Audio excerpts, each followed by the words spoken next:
ನಮಸ್ಕಾರ ಸ್ನೇಹಿತರೆ, ನಾನು ಸತೀಶ್. ಕೋಫೋರ್ಜ್ ಅಥವಾ ಹಿಂದಿನ ಒಂದು ಈ ಕಂಪನಿ ಹೆಸರು ಬಂದು NIIT ಟೆಕ್ನಾಲಜೀಸ್ ಅಂತ ಕೇಳಿರ್ತೀರ.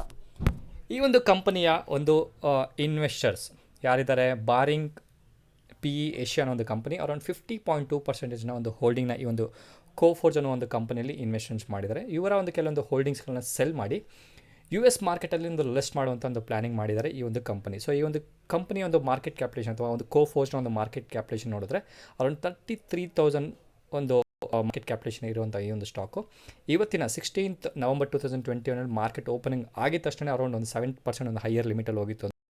ಸೊ ಸುಮಾರು ಕಂಪನಿಗಳಿಗೆ ಒಂದು ಫಾರಿನ್ ಎಕ್ಸ್ಚೇಂಜಸಲ್ಲಿ ಎಸ್ಪೆಷಲಿ ಟ್ರೇಡ್ ಮಾಡಬೇಕಂದ್ರೆ ತುಂಬ ಇಂಟ್ರೆಸ್ಟ್ ಇರುತ್ತೆ. ಬಟ್ ಅದಕ್ಕೆ ಆದಂತಹ ಕೆಲವೊಂದು ರೂಲ್ಸ್ ರೆಗ್ಯುಲೇಷನ್ಸ್ಗಳನ್ನ ಇರುತ್ತೆ. ಆ ಒಂದು ರೆಗ್ಯುಲೇಷನ್ಸಲ್ಲಿರುವಂಥ ಒನ್ ಆಫ್ ದಿ ಮೆಥಡ್ ಇರುವಂಥ ಒಂದು ಪ್ರಾಡಕ್ಟ್ ಏನಂತಂದರೆ ಅಮೇರಿಕನ್ ಡೆಪಾಸಿಟರಿ ರೆಸಿಟ್ ಅಥವಾ ADR ಅನ್ನೋ ಒಂದು ರೂಟ್ನ ನಾವು ನೋಡ್ಬೋದು. ಓಕೆ, ಸೊ ಈ ಒಂದು ADR ಮುಖಾಂತರ ಒಂದು ಸ್ಟಾಕ್ಗಳನ್ನ ಸೆಲ್ ಮಾಡಿ, ಅಥವಾ ನಾನು ಕಂಪನಿ ಹೆಸರು ಹೇಳಿದ್ನಲ್ಲ, ಬಾರಿಂಗ್ಸ್ PE ಒಂದು ಈಕ್ವಿಟಿ ಅನ್ನೋ ಒಂದು ಕಂಪನಿ ಏನು ಹೇಳಿದ್ನಲ್ಲ, ಅವರ ಒಂದು ಕೆಲವೊಂದು ಹೋಲ್ಡಿಂಗ್ಸ್ಗಳನ್ನ ಸೆಲ್ ಮಾಡಿ ಒಂದು US ಸ್ಟಾಕ್ ಎಕ್ಸ್ಚೇಂಜಲ್ಲಿ ಲಿಸ್ಟ್ ಆಗಿ ಅಲ್ಲೂ ಸಹ ಟ್ರೇಡಿಂಗ್ ಮಾಡುವಂಥ ಒಂದು ಆಪರ್ಚುನಿಟಿ ಈ ನಮ್ಮ ಕಂಪ್ನಿ ಕೆಲವೊಂದು ಪ್ಲಾನಿಂಗ್ ಮಾಡಿದೆ ಅಂತಲೇ ಹೇಳ್ಬೋದು. ಅದರ ಸಲುವಾಗಿ ಈ ಒಂದು ಸ್ಟಾಕು ಇವತ್ತಿನ ನಮ್ಮ ಮಾರ್ಕೆಟ್ ಓಪನಿಂಗಲ್ಲೇ 7% ಒಂದು ಹೈಯರ್ ಲಿಮಿಟ್ ಹೋಗಿತ್ತು ಅಂತಲೇ ಹೇಳ್ಬೋದು.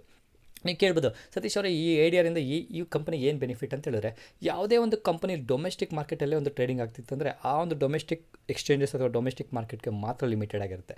ಅದೇ ಒಂದು ಕಂಪನಿ ಯಾವ ರೀತಿ ಒಂದು ಎಕ್ಸ್ಪೋಸ್ ಆಗುತ್ತೆ, ಅದ್ರ ಜೊತೆಗೆ ಯಾವ ರೀತಿ ಒಂದು ಏನಂತಾರೆ ಒಂದು ಹೆಚ್ಚಿನ ಒಂದು ಕಂಪನಿಗೆ ಒಂದು ಬೆನಿಫಿಟ್ ಸಿಗುತ್ತೆ ಅನ್ನೋ ಒಂದು ಇನ್ಫಾರ್ಮೇಷನ್ ನಿಮಗೆ ಗೊತ್ತಿರುತ್ತೆ. ಯಾವುದೇ ಒಂದು ಕಂಪನಿ ಒಂದು ಡೊಮೆಸ್ಟಿಕಲ್ಲಿ ಆಪ್ರೇಷನ್ ಮಾಡೋದಕ್ಕಿಂತ ಇಂಟರ್ನ್ಯಾಷನಲ್ ಲೆವೆಲಲ್ಲಿ ಮಾರ್ಕೆಟ್ ಮಾಡಿದ್ರೆ ಒಂದು ಆಪರ್ಚುನಿಟಿ ಇರುತ್ತೆ. ಸೊ ADR ಬಗ್ಗೆ ಕಂಪ್ಲೀಟ್ ಇನ್ಫಾರ್ಮೇಷನ್ಸು ನಿಮಗೆ ಗೊತ್ತಿಲ್ಲ, ADR ಅಂದರೆ ಗೊತ್ತಿಲ್ಲ, ಬೇಸಿಕ್ಸು ಗೊತ್ತಿಲ್ಲ ಅಂದರೆ ಕಮೆಂಟ್ ಮಾಡಿ, ನಾವು ಒಂದು ವೀಡಿಯೋ ಮಾಡೋಕ್ಕೆ ಶುರು ಮಾಡ್ತೀನಿ. ಓಕೆ, ಅದರ ಸಲುವಾಗಿ ನಾನು ಈ ಒಂದು ADR ಕೋಫೋರ್ಜ್ಗೆ ಒಂದು ಪಾಸಿಟಿವ್ ಅಂತ ಹೇಳ್ತಾ, ನೀವೇನಾದರೂ ಇನ್ವೆಸ್ಟ್ಮೆಂಟ್ಸ್ ಮಾಡಿದರೆ ಈ ಒಂದು ಸ್ಟಾಕಲ್ಲಿ ಇನ್ವೆಸ್ಟ್ಮೆಂಟ್ ಮಾಡಿದರೆ ಅರೌಂಡ್ 5,700 ರೂಪೀಸ್ ಇರುವಂಥ ಈ ಒಂದು ಸ್ಟಾಕಲ್ಲಿ ಇನ್ವೆಸ್ಟ್ಮೆಂಟ್ಸನ್ನು ಮಾಡಬೇಕು.